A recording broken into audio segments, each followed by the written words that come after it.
Hello, everyone, and welcome back to Walking in Wellness. I'm your host, Dr. Kristina Carman, and I'm delighted to present an episode today as a follow up to a show that we did some weeks ago that was amazing, where I had lots of people asking questions on all sorts of different things, particularly around sugars and sweeteners and various other things. So we're going to follow up and continue on that energy where I have questions that people have submitted, and I'm going to go ahead and answer them. So first question is, can you explain healthy versus non-healthy oils and what makes them unhealthy, pro-inflammatory?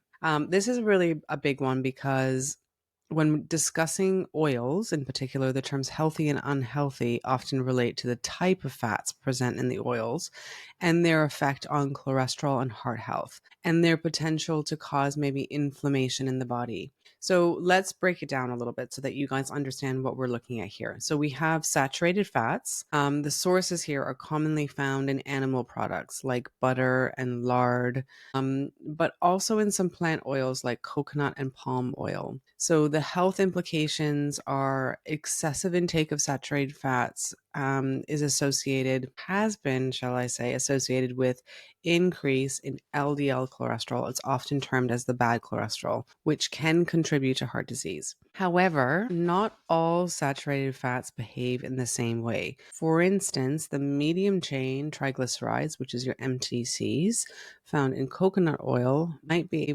metabolized differently than long chain saturated fats like lard, for example. Now, there is a lot of new research that's coming out, and certainly within medical communities where we're starting to see actually maybe that saturated fats isn't in fact having such an impact on the LDL, the low density lipoprotein cholesterol, as previously thought. And in fact, what is impacting it is more maybe the trans fat, the processed fats that we're eating, and it's actually maybe an insulin resistance and inflammation picture rather than the saturated fats themselves. So it is, as always, with these things, it's a bit nuanced, and it's an evolving kind of area of research and investigation on what is actually the cardiac impact when it comes to saturated fats. But as a whole, I think it's something that we need in our diets. It's important for us to, as humans, we need these fat stores. It's just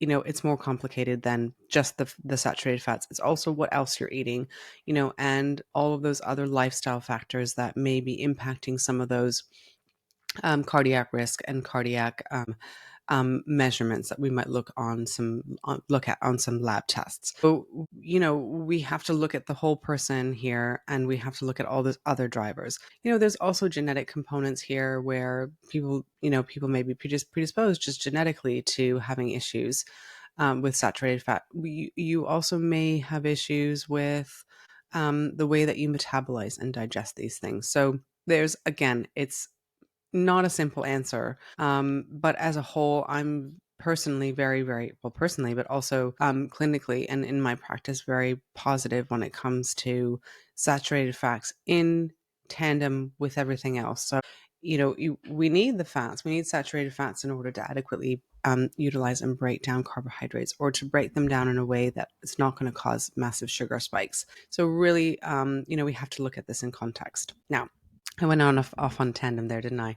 So trans fats, guys, the sources here are found in partially hydrogenated vegetable oils, margarines, and many processed foods. The health implications here are pretty significant, and this actually hasn't changed. The research around saturated fats changed, but the trans fat research actually just keeps coming out more and more and more as a very real negative impact on our long-term health. So trans fats raise the LDL cholesterol and actually lower your HDL cholesterol. And then which is often termed as your good cholesterol, making them particularly harmful for heart health and cardiovascular health. And, they're also associated here with increased inflammation. Now, this is where that pro-inflammatory oils, that term comes from, simply because of their adverse effects on health. And many health organizations actually now really recommend avoiding or drastically limiting the trans fats. Then you have something called a monosaturated fat. And these sources are found in oils like olive oil, avocado oil, and certain nuts like almonds, for example. The health implications here are monosaturated fats are considered heart healthy because they can help reduce bad cholesterol levels and potentially reduce the risk of heart disease. Then we have something called polyunsaturated fats. These are found in oils like sunflower oil, safflower oil, soybean oil, and in fatty fish. The health implications here: polyunsaturated fats are essential fats, meaning that your body cannot produce them, so we must get them from our diet. There are two main types, an omega-6 and omega-3 essential fatty acid, okay? Omega-6 essential fatty acids, an excessive intake of omega-6 in relation to omega-3 can be pro-inflammatory. And this is where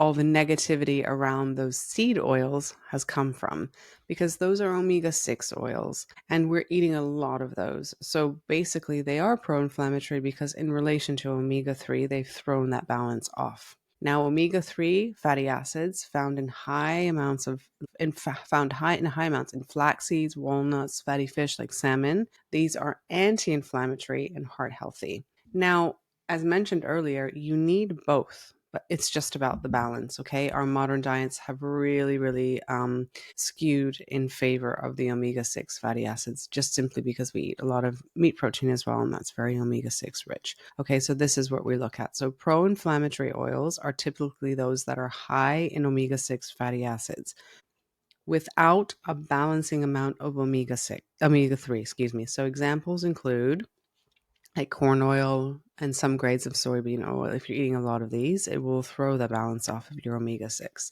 Now, chronic inflammation here is linked to numerous health conditions, including heart disease, diabetes, certain cancers. So hence, oils that contribute to inflammation are often labeled as unhealthy. So again, it's really important, the education and context and understanding all of this.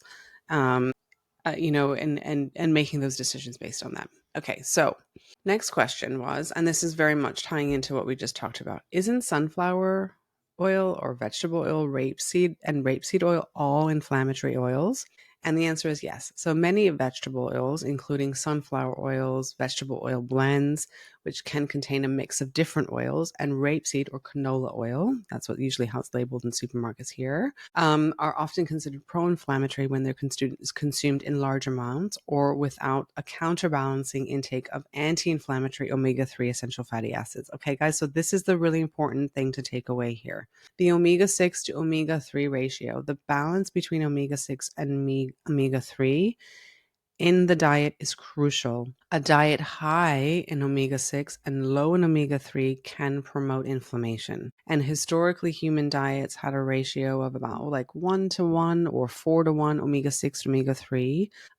But modern diets have shifted those ratios anywhere from like 10 to 25-to-1 due to the increased consumption of vegetable oils and processed foods. Okay, now let's break it down. Specifics on the oil. Sunflower oil is a high omega-6 oil and very low in omega-3. While there are different varieties of sunflower oil, some are higher in monosaturated fats. Traditionally, sunflower oil can contribute to the skewed omega-6 omega-3 ratio if consumed as a primary fat without omega-3 counterbalance. Now, vegetable oil can be a blend of several oils, which often contains a significant amount of soybean oil or other oils high in omega-6. Thus, again, this is where that pro-inflammatory label comes from. So if consumed in excess without adequate omega-3 intake. Then rapeseed oil or canola oil has a more balanced omega-6 to omega-3 ratio compared to other vegetable oils. Its omega-6 to omega-3 is around 2-to-1, which is more favorable. While it is a better balance than some of the other vegetable oils, again, excessive consumption without sources of omega-3 can still contribute to an imbalanced dietary ratio. So again, look at that in context. It's really essential to understand these oils and that moderation and as a part that it's a part of a balanced diet that also includes sources of omega-3, like your fatty fish, flax seeds, walnuts, etc. So very, very important, okay, to look at that in context here. Then next question. This was a really interesting one, actually. I don't normally get asked this, but I thought it was really cool.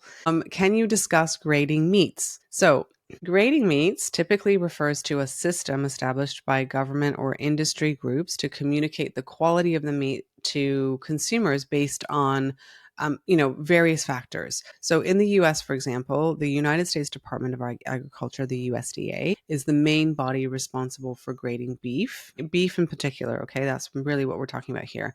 But similar systems exist in other countries as well. So the USDA beef grading is number one, prime. This is the highest quality of intramuscular fat, marbling, and it comes from younger cattle, and it's often sold in restaurants and hotels. It's tender, flavorful, and well marbled. Then you have choice, which is high quality, less marbling than prime, less tender than prime, but still offers good flavor and commonly found in the retail market area. Select is leaner than the higher grades, generally less tender and flavorful due to less marbling, but can be improved by marinating.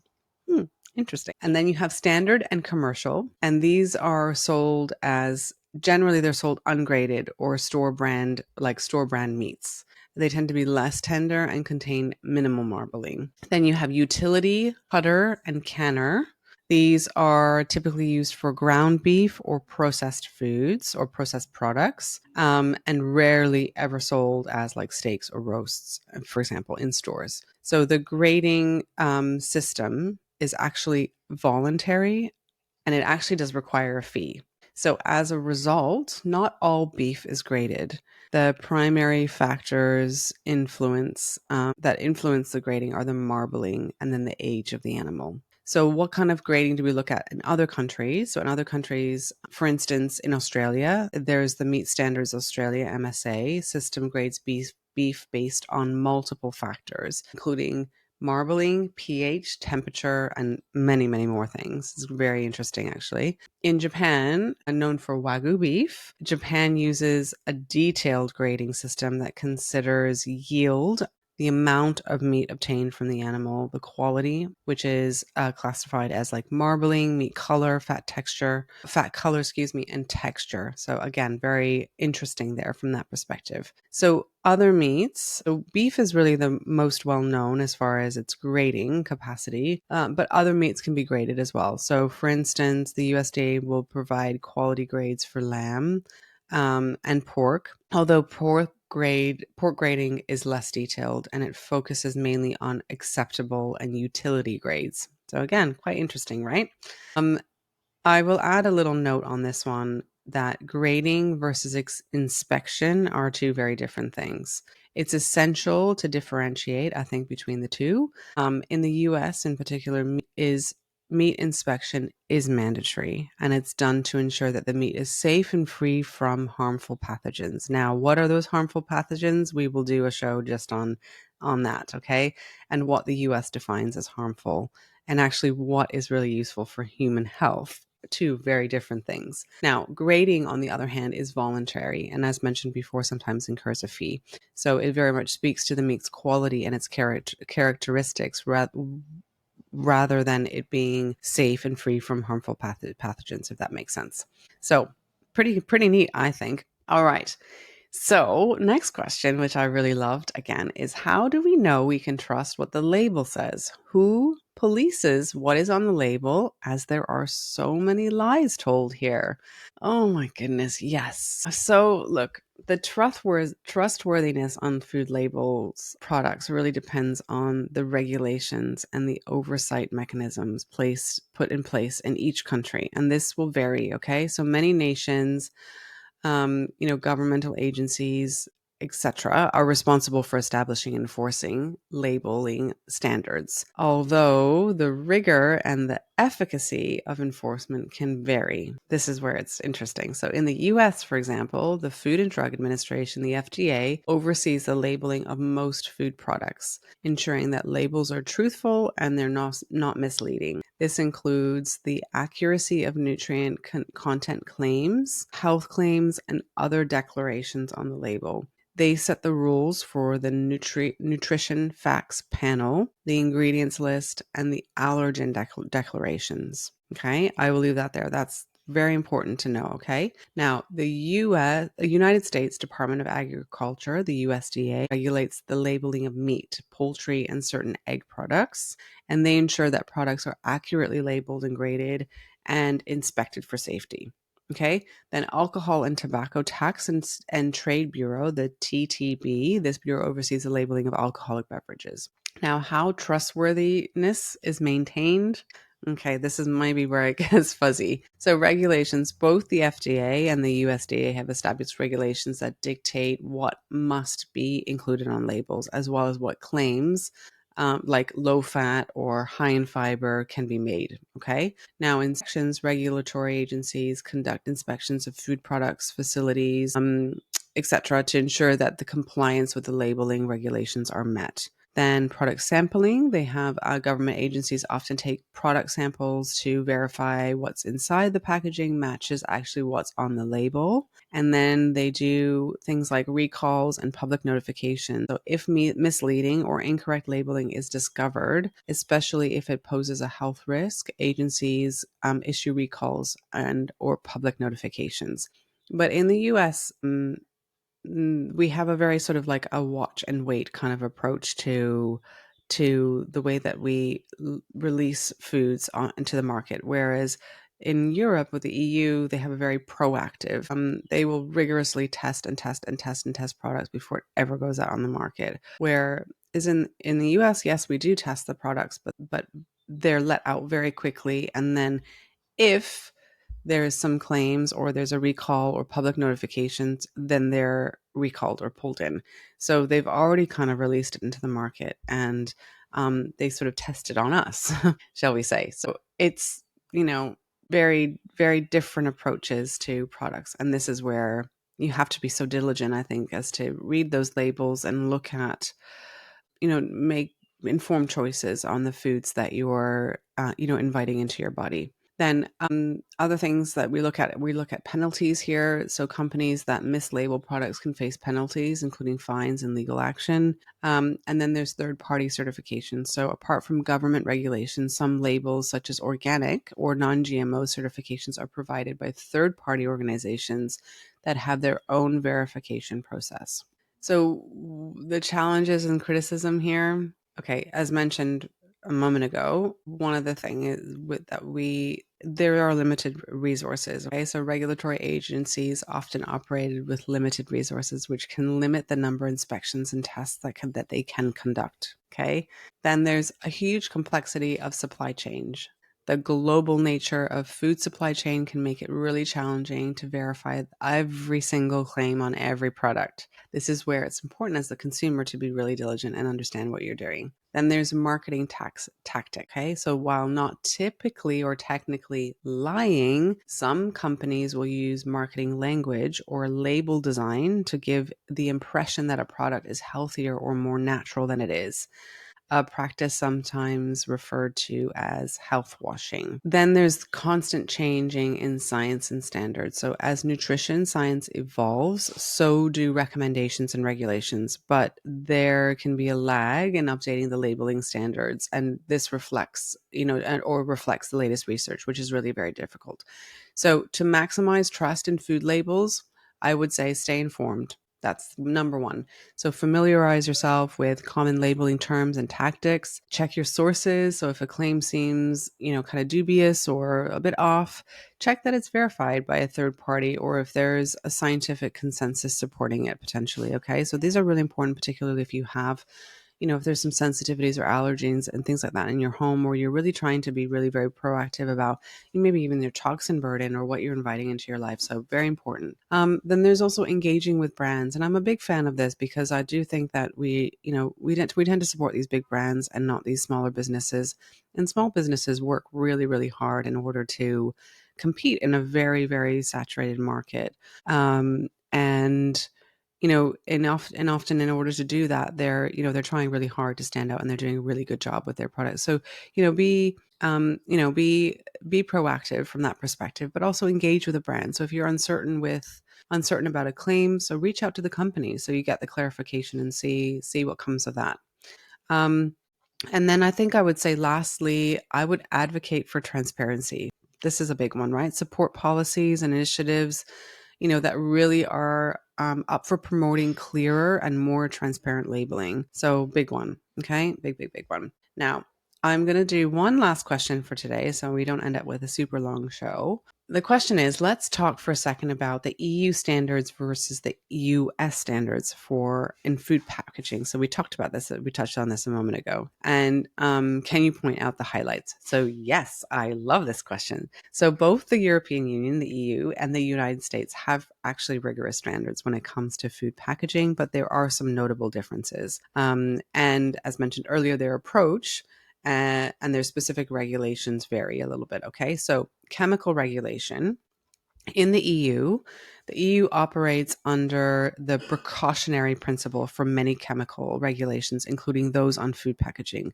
So this means that if there is evidence that a substance could harm human health or the environment, proactive action can be taken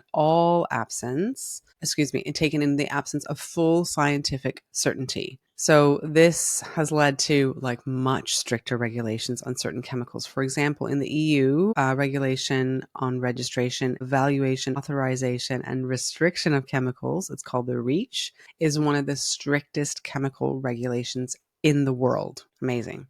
In the US, chemicals in food packaging are largely regulated by the FDA. Manufacturers often have to prove a substance is safe before it can be used. However, some criticize the US's approach for not being proactive enough in banning or restricting potentially harmful chemicals. Okay. That's pretty significant, I think. Then we have genetically modified organisms, so GMOs, and lots of discussion and talk about that.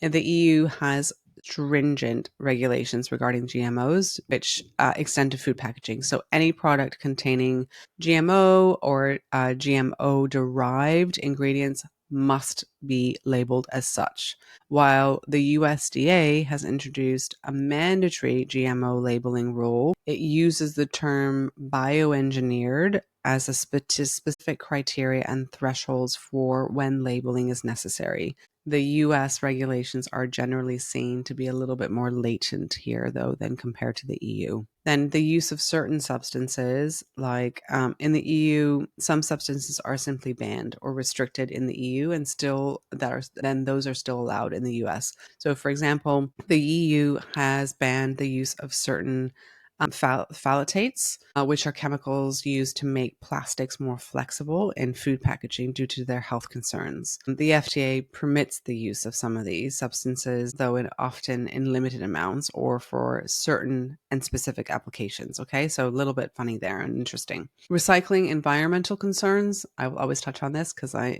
environment is very important. What's happening with us moving forward, because it's scary, guys. I think it's really scary. So the EU places a strong emphasis on environmental responsibility with numerous directives aimed at particularly around reducing packaging waste and promoting recycling. Now, what happens once we've recycled those products is a whole nother story, but there's a lot of regulations around that. And the packaging and packaging waste directive sets forth essential requirements for packaging materials and promotes the use of life cycle analysis, etc. So how quickly something would break down.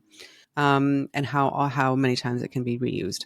The US approach to packaging and waste is more decentralized. So with regulations often set at the state level rather than at the federal level. So some states like California have really rigorous standards, while others may be very, less strict. So generally recognized as safe, it's called the GRAS in the US. The FDA has a GRAS symptom, the GRAS symptom, where substances are generally recognized as safe based on historical or scientific evidence that don't then need a pre-market review. This has been a point of contention and debate massively, especially when comparing US to EU standards. So guys, while both the EU and the US have like really comprehensive regulations designed to ensure the safety of food packaging, and their approaches and emphasis and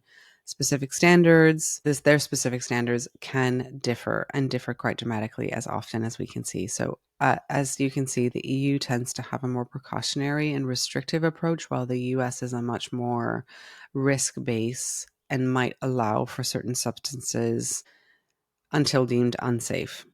Both systems have their proponents and their critics, really, when it comes to all of this. So there we go, guys. That's it for me today. I think that was quite juicy, and a lot of information. I still have loads of questions, so I think I'll follow up with another episode to go over those ones. But yeah, keep the questions coming, because I love them, and I love, diving into the research and figuring out how, we can educate ourselves and empower ourselves. I certainly learn something every single time I do. I research one of these questions for these shows. So yeah, thanks a lot, guys. I'm Dr. Kristina Carman. It's an absolute delight to walk in this field and world of wellness together. And I hope to see you next time. Take care.